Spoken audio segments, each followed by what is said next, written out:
Magandang umaga po sa ating lahat. Narito ang ating weather update para sa araw ng Huwebes, January 22, 2026.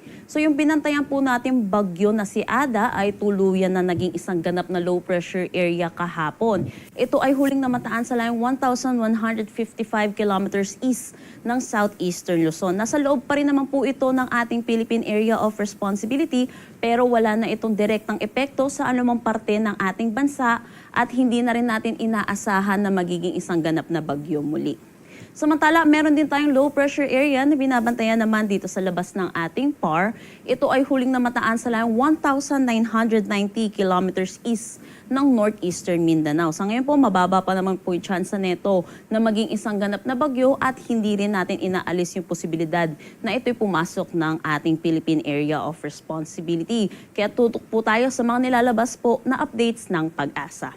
Sa ngayon, yung northeast monsoon po natin ay umiiral dito sa may Luzon at Visayas. Ito po yung nagdadala ng malamig na panahon po natin, lalo na sa madaling araw at umaga. At inaasahan din po natin, magbubugso po ito ngayong linggo po natin.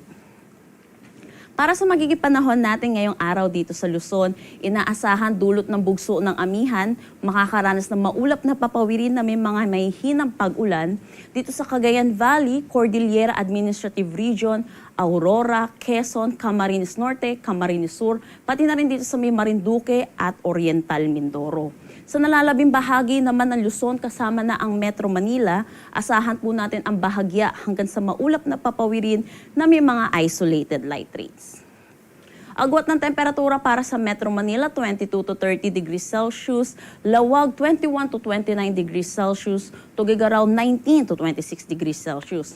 Dito po sa Baguio, 12 to 21 degrees Celsius, Tagaytay 19 to 27 degrees Celsius, at Legazpi 24 to 29 degrees Celsius.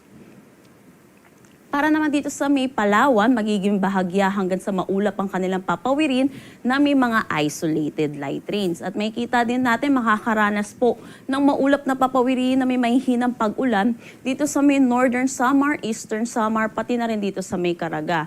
At kung may kita po natin, bumubugso po itong northeast monsoon natin or amihan hanggang dito sa may Northern Mindanao. Kaya dito sa Northern Mindanao, makakaranas sila ng maulap na papawirin na may mga isolated light rains, pati na rin dito sa nalalabing bahagi ng ating Visayas. Pero para naman sa nalalabing bahagi ng ating Mindanao, makakaranas naman sila ng mga may hinang pag-ulan or mga isolated rain showers at mga localized thunderstorm lalo na sa hapon at sa gabi.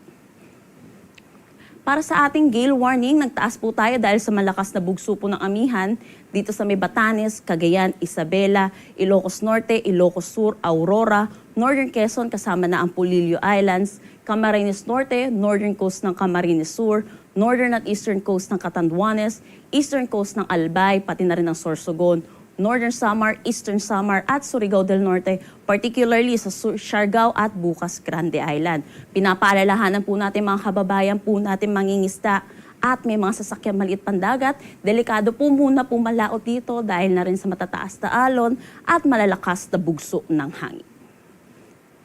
Ang sunrise po natin mamaya ay 6:25 a.m. at ang sunset mamaya ay 5:50 p.m.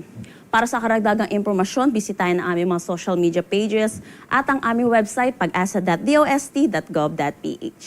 At yan po muna ang latest dito sa Pag-asa Weather Forecasting Center. Chanel Dominguez po, magandang umaga.